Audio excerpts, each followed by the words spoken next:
is the Magnate. Hello, you're welcome to this week's edition of The Magnate. Today we are going to be zeroing on a revered profession. Yes, it's one of the privileged professions in Nigeria that parents are always proud when their children says, I want to study this or that. Yes, today we are going to be talking law. What about law?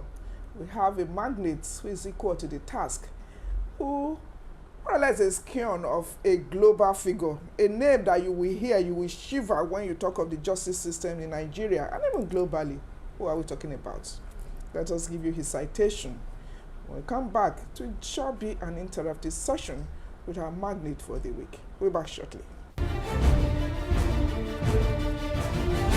Barrister Adeshagun Mohammed Maruf Ajibola, a family man with children, a legal practitioner of 30 years post-call, principal partner Bola Ajibola & Co., and a solicitor since 1995, with a bias for commercial law, litigation, arbitration, and electoral disputes. He has been a fellow of Chartered Institute of Arbitrators since 2013 and an award winner of his year of fellowship. He became a senior advocate of Nigeria, SAN, in the year 2011. Barrister Adeshagun Ajibola has been involved in several notable arbitration matters locally and internationally. He attended several relevant arbitration conferences, seminars, and also given lectures at the training of fellows at the Chartered Institute of Arbitrators. He serves on the board of several private equity companies, has served as a member of public institution, member governing board Moshood Abiola Polytechnic, Abeokuta, Ogun State, member Olabisi Onabanjo University,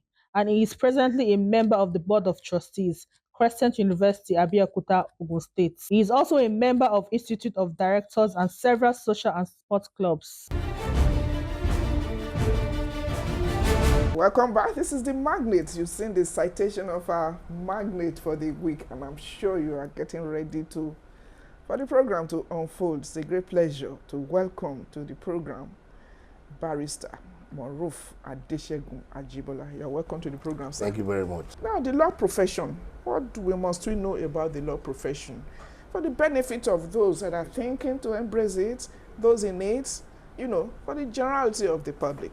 For you to belong to that profession, in order that you can carry out the responsibilities that come with the application of the law to human life and endeavor in all strata of our existence. So it is connected to everything that we do, and it is inexcusable, inevitable requirement of our life in the democratic setting that the law profession be in place to provide the services that are required to ensure that, as they say, justice is not only done, it's seen to be done. Served. Yes. Interesting. What combination of subjects and all of that must you do? Or should you just be out of passion, out of interest, or out of influence like you to be a lawyer? Well, I think it's a combination of various factors. At the end of the day, it will depend on one individual to the other. I don't think it's a one glove fits all prescription in terms of saying that you must be in a particular place or do a particular thing to develop an interest about a thing. Interest that human beings develop about anything in life is usually inborn or influenced, as you have said earlier, by their environment or what they see their parents do or what has caught their attention and inspires them or giving them inspiration, if you like, to go in a particular direction. The law profession is not different from all that. I guess it may even apply to all forms of professions in the entire world. So you cannot isolate the legal profession and say, give it a special place, which I think it deserves anyway. I see that with all bias. But in all seriousness and frankness, if you want to attain a level of achievement in any stated objective of life, you have to develop the interest personally and then develop it within an environment that will encourage you to actualize that dream, and that's what I think is required. And academic prowess too, because you must have that academic. Oh yes, that is given an inevitable requirement. the academic requirements for the legal profession. Like my father used to say, he would say, you don't study law, you read law. A lot of people are always most people are in the error. Some lawyers too. When they ask them, what did you study? They say they studied law. No. My father rejects that expression. He used to say, of blessed memory, he used to say, you can only read law. No. You can't study it.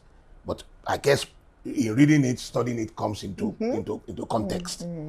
So the requirements for your entry into the legal profession is set by the educational board. The JAMB requirements for the admission of a student into a law faculty university, they are all set out. The requirements of the Council of Legal Education for the Nigerian Law School. So all those rules and regulations you would meet from point to point before you become a full-fledged member. Yeah. Okay. My observation is that the legal profession is more or less relevant and intertwined with all other professions, all facets of life. You understand? Even as a business owner, you need some form of legal advice and all that. How has it become a privilege? In our media parlance, we call it status conferrer or social capital, for instance. Well, you see that you've knocked the nail on the head by saying that it is a profession that is relevant to all facets of life. In your profession, which is journalism and media, you have the media law. Yeah.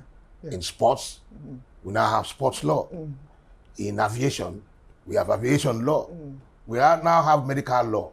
But whether you call them by those, I mean, you refer to them in that descriptions, law is relevant to all those areas of human endeavor, regardless of what description you give to it, because everything must work within a legal framework for an orderly society, because of the need to maintain the rule of law and to guide and moderate the relationship between human beings within a society. We have criminal law.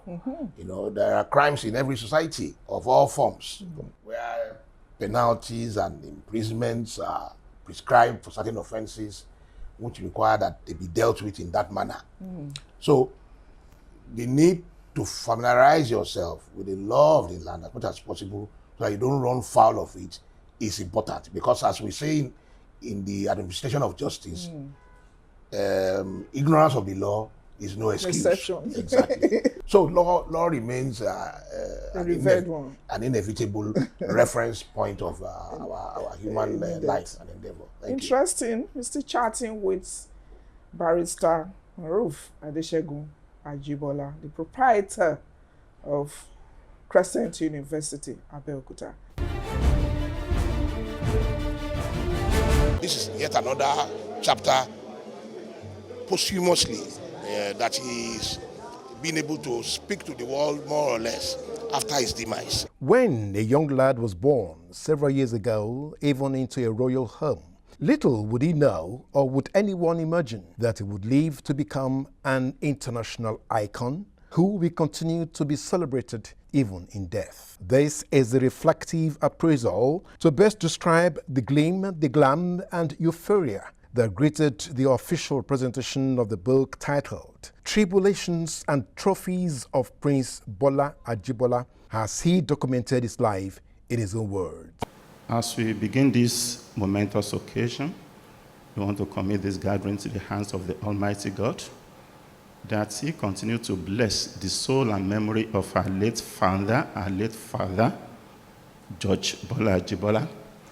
He had great dreams, and he pursued them to success.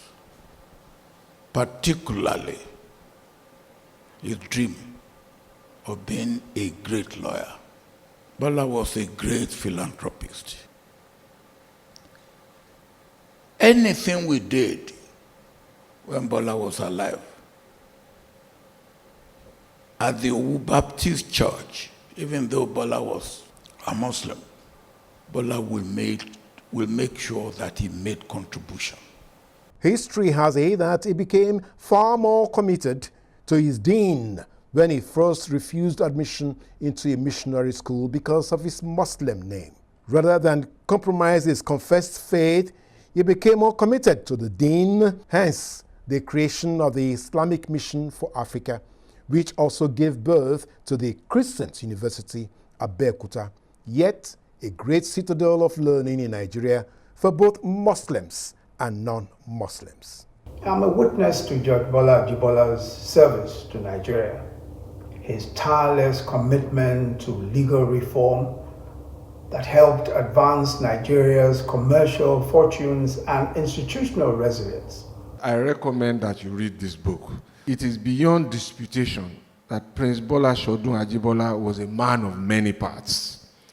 From whichever part you look at, you saw different personalities, different perspectives, and indisputably, he was a giant. When you eventually read the book, these accounts that he tells, you will agree with me that we are all the better that it is an autobiography and not a biography. To say that Prince Ajibola lived a life of meaning and purpose would be an understatement. He was a towering figure in the legal profession.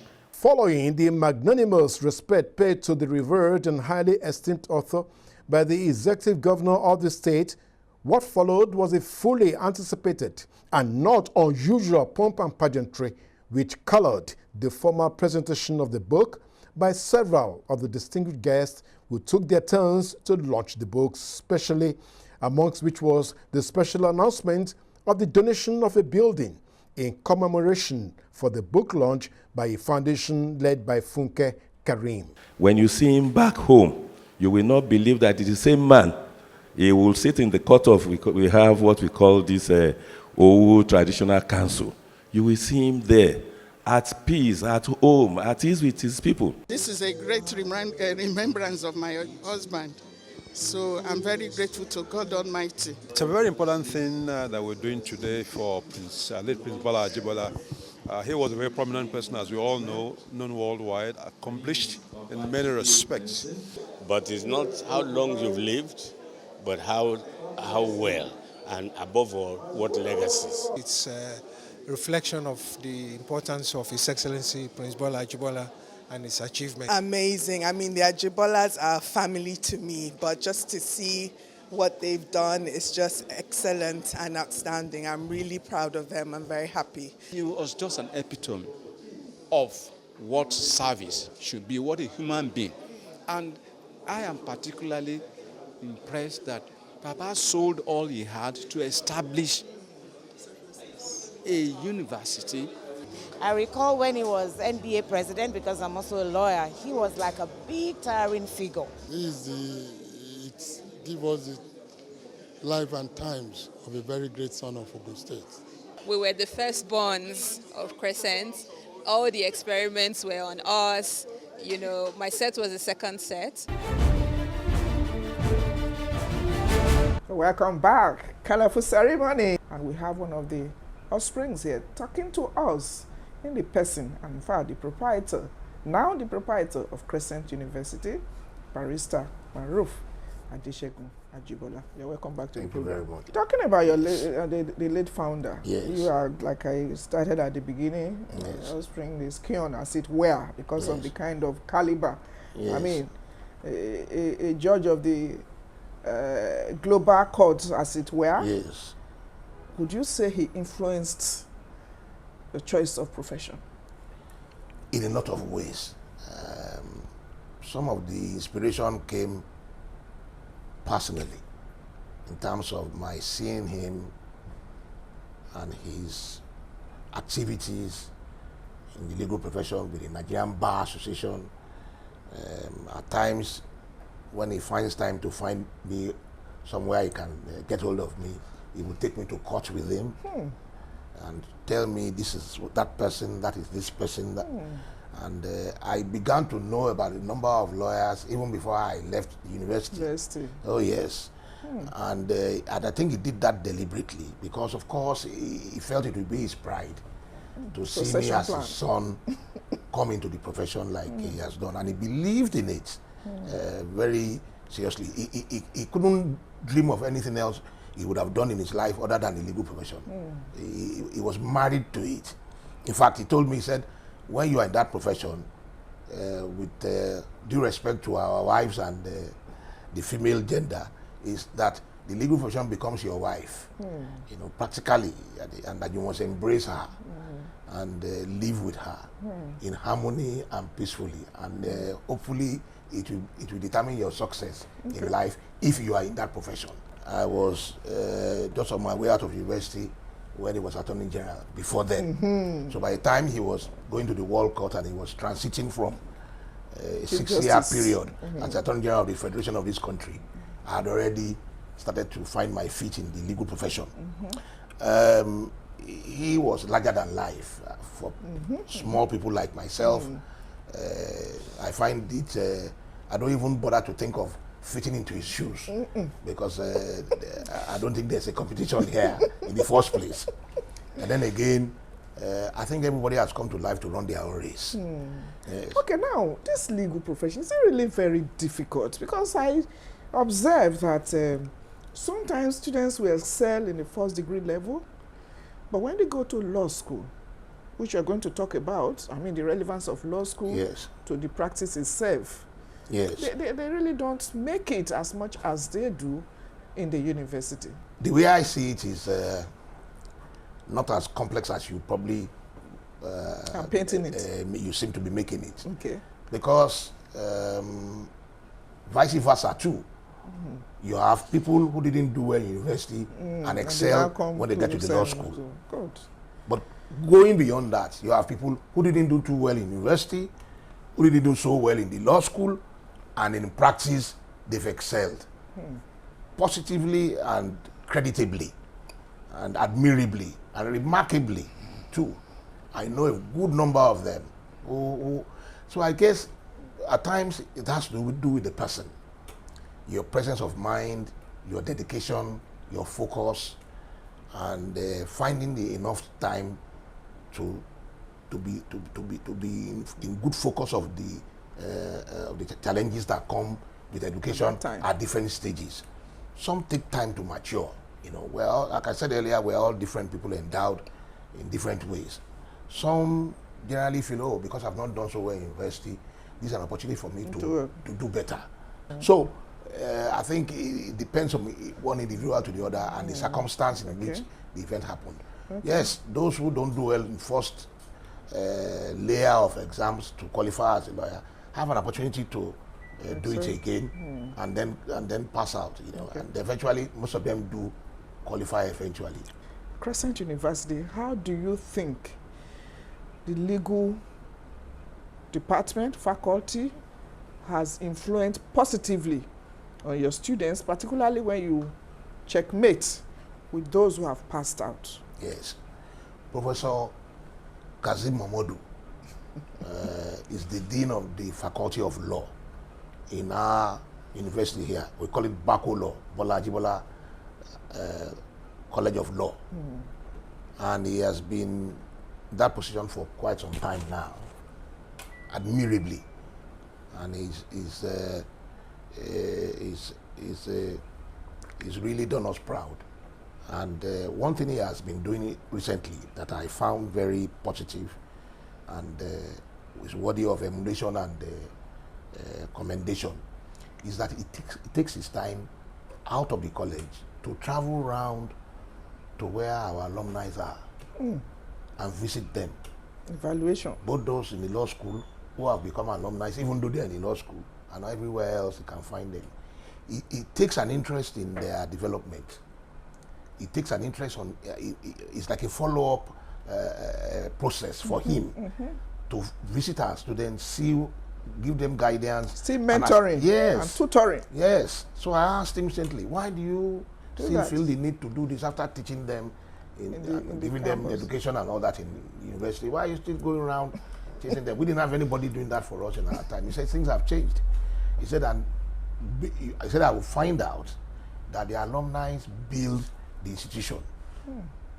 Once they see that there's a connection between themselves and their alma mater, they would always come back to add some value Still talking about institution, I mean, it's not something that is hidden.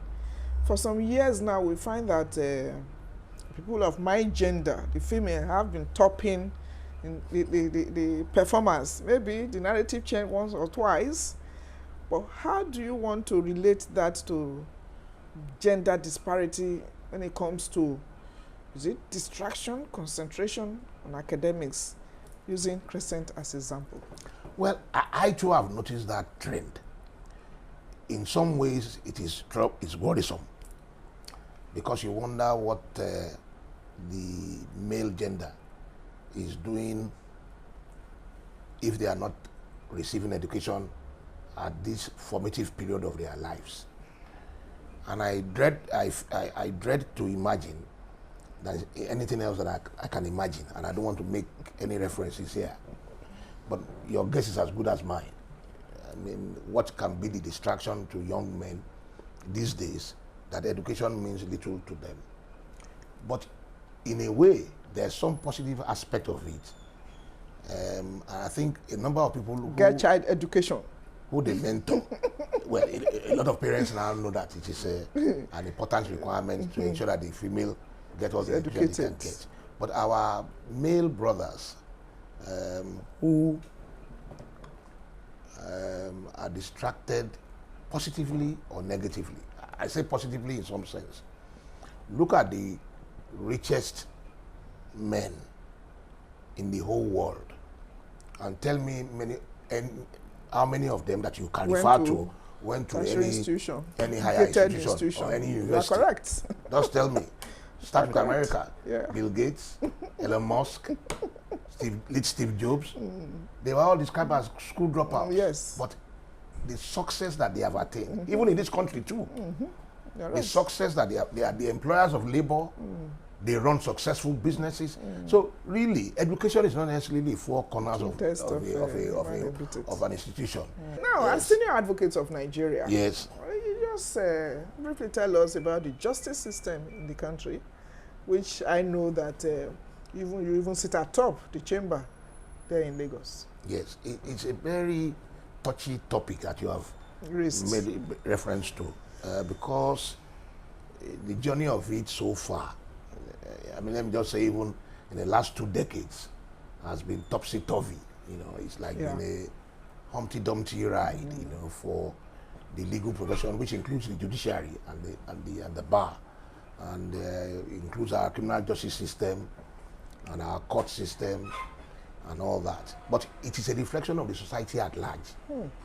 So taking the legal profession in isolation of the society is an unfair method of assessment or evaluation. It must be taken in the context. And when you say how well have they fared, you know, all those things. So it affects. They have an impact on every aspect of our lives. And the justice system is not an exception, because we live in the same society and we are impacted by all that everybody else is impacted to, even though the standard required of the legal profession is higher because of the nature of the responsibilities that it has to shoulder. And I understand that clearly, you know, and that we must rise above board, you know, we must be the inspiration for all others to follow. You cannot round up without a revered counsel for somebody like you. For anyone who desires to read law, they should not be put off or be daunted by the challenges and the shortcomings of the profession, whatever they may be. Because the profession must remain for eternity, and it must remain in place to ensure that it continues to provide the services and the support that society demands of them. People have a limited time to be alive in any, in the world, generally speaking now. And therefore, there is a turnaround of humanity. One generation goes, another one follows. And that must continue to happen for everything we do in life, including the legal profession. So I would encourage our younger ones who see us in front of the of the arrangement of the rank and file. Foreigners. Yes, of the rank and file to be prepared to do better than we do. It's not enough for them to sit behind us and be pointing finger at and be criticizing, saying that this one is poor and being judgmental. Okay, after your judgment, come forward and come and prove your mettle. Come and do better than we are doing. That will be our pride. That is the prayer of the African man, that his children will be better than himself. A true succession in the arrangement. Succession of human life and endeavors. Thank you. Prince Barrister Maruf Ajibola, thank you very much. SAN, yes, Senior Advocate of Nigeria. Thank you very much. Thank you. Finally, we had this. That has been our program today. Our revered legal luminary spoke to us on the profession. Make it a date at the same time next week. Remember to follow us on our various social media handle. Remember, this program is also for sponsorship or any way you want to support the cause so that we can continue to dish out this rich knowledge sharing week in, week out. At the same time next week, we shall bring you another Magnate. Stay with us. Bye for now.